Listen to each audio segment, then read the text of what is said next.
साथीहरू, अहिले म तपाईहरुलाई एउटा नयाँ कथा सुनाउन गइरहेको छु। त्यो कथाको नाम रहेको छ अन्धा अन्धी गुफा। पढेका छौं त? यो पौराणिक कालको कुरा हो। श्रवण कुमार नामका एकजना बालक थिए। उनका आमा बाबु दुवै अन्धा थिए। तर पनि श्रवण कुमार आमा बाबुको ज्यादै भक्त थिए। उनी आफ्ना आमा बाबुलाई डोर्याई एक ठाउँबाट अर्को ठाउँ घुमाउँथे। कसैले भन्छन् उनी खर्पन जस्तोमा दुईतिर हालेर आमा बाबुलाई बोकी हिँड्थे। यी दुई मध्ये कुन साँचो हो? आफै विचार गर। कुरा प्रश्न चाहिँ के हो भने उनी पितृभक्त मातृभक्त भने अवश्य नै थिए। एकचोटि उनले आमा बाबुलाई डोर्याउँदै कतै लग्दै थिए। घाम चर्केको थियो।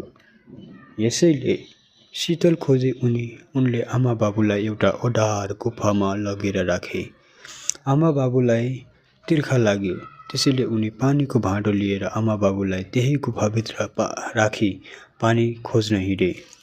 यो कुरा त्रेता युगका राजा दशरथका पालाको हो। उसका छोरा बुहारी राम सीता बारे तिमीहरूलाई थाहा नै होला। उनी दशरथ शिकारका शौखिन थिए।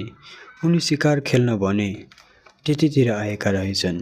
श्रवण कुमार पानी खोज्न गएको बेला पनि त्यतै परेछ। संयोग के परेछ भने श्रवण कुमारले कुनै ठाउँ स्वच्छ पानी देखेछन् र पानी उगाउन लागेको भाँडो डुबाएछन्। पानीको भाँडो पानीमा डुबाउँदा घट घटको आवाज आएछ। राजा दशरथले त्यस आवाजलाई कुनै जङ्गली हात्ती हो भन्ने ठानी तुरुन्तै बाण छोडेछन्। त्यो बाण गएर श्रवण कुमारलाई लागेछ। श्रवण कुमार तुरुन्तै त्यहीँ मरेछन्। श्रवण कुमारका आमा बाबु आफ्नो छोराको मृत्युको खबर सुन्दा त्यही छाती पिटी पिटी रुन थालेछन्।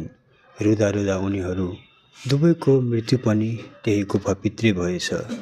मर्ने बेलामा राजा दशरथलाई पनि उनीहरूले श्राप दिएछन्। हामी जस्तै तिमी पनि पुत्र शोकले मर्नु परोस् नभन्दै पछि राजा दशरथ पनि आफ्ना छोरा रामकै शोकले मर्नु पर्यो। यो कुरा रामायणमा छ। भाइ बहिनी हो, तिमीहरूलाई यो कथा मैले किन भनेको हो थाहा छ? किनभने अन्धा अन्धी गुफाको कुरा यसै कथामा आधारित छ। त्यो गुफा हाम्रो देशको पर्वत जिल्ला र स्याङ्जा जिल्लाको बीचबाट भएर बग्ने आँधी खोला नजिक छ।